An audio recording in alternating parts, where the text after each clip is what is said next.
Good morning.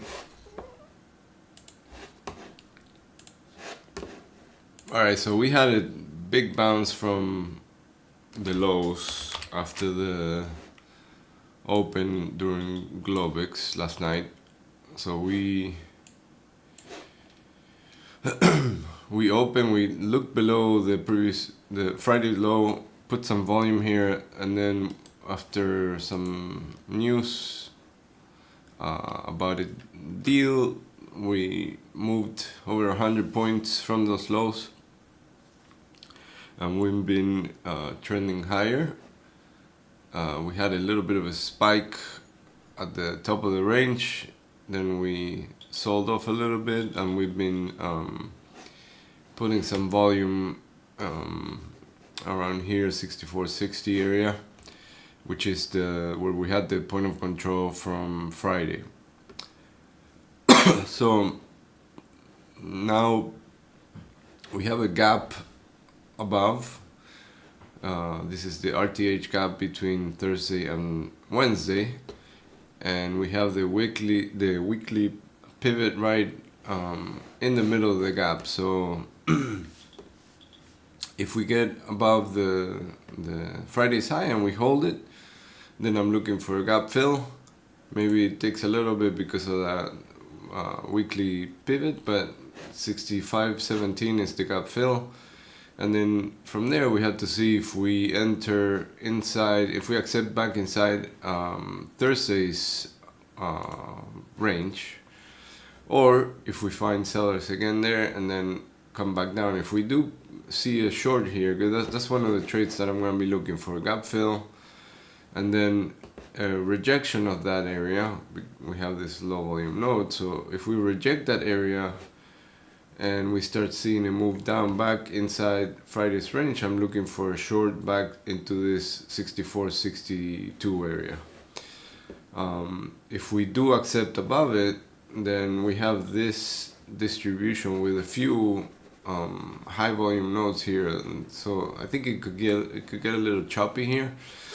But the first area I'm gonna be looking for is that close from Thursday, and the point of control from Thursday as targets. And then if we do keep ripping higher and we keep squeezing higher, I'm gonna be looking for shorts in this area right here.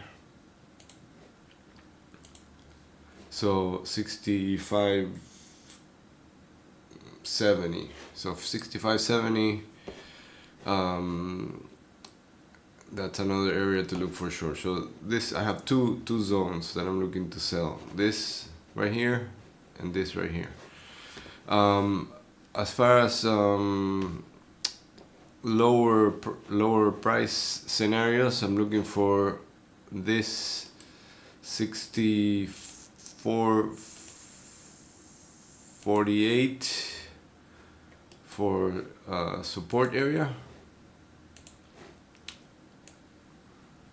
and if we get below it, this is a low volume node right here, which it had single prints on Friday too. So if I see that we get here and then we can't get any lower, or we try to get lower and we keep coming back above 64.50, then I'm going to be looking for a long into the 63 area again. And then if we lose this area, then I'm going to be looking for this whole distribution to be tested, the low side, which is 6400. And then from there I'm gonna watch to see if we continue to get to the lows from the previous weeks, or if we bounce and then accept around here. Mondays are usually days that we just have rotational days, but we'll see. Also, today is March 30th, and tomorrow is the last day of the quarter, so there's gonna be some quarterly rebalancing flows, which could bring some interesting price action. But that usually happens towards the end of the session tomorrow. So, but We could see some of that starting today too. Powell speaking at 10 a.m. And we have some 6-month bill auction at 11:30 and 3 months bill auction. Tomorrow we have JOLTS, consumer confidence. So we have a busy week as far as news. And then, if I'm not mistaken, Friday there's no... Markets are closed Friday, if I'm not mistaken. Somebody correct me if I'm wrong, but I think Fridays is closed, but I see a bunch of economic releases scheduled for Friday, so I'm not sure why that is. But anyway, that's it. Oh, that's it for ES. Crude had a big move higher, then started pulling back. Now it's coming back, moving higher again. So if we come back inside the range and get back below 100, then 98 is the area to watch for a target, and then 94.5.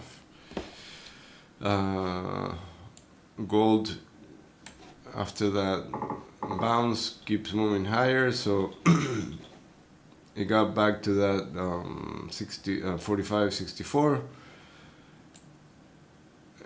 Let me see what so we have some resistance here at 47.50 to 4800. So in the case this keeps going higher, I'll be watching this for some shorts back into the middle of this range.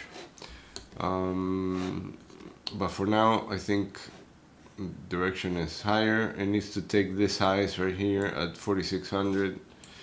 Above 4600 could start moving a little, could start accelerating a little bit into the 4800s. All right, good luck, and I'll see you around.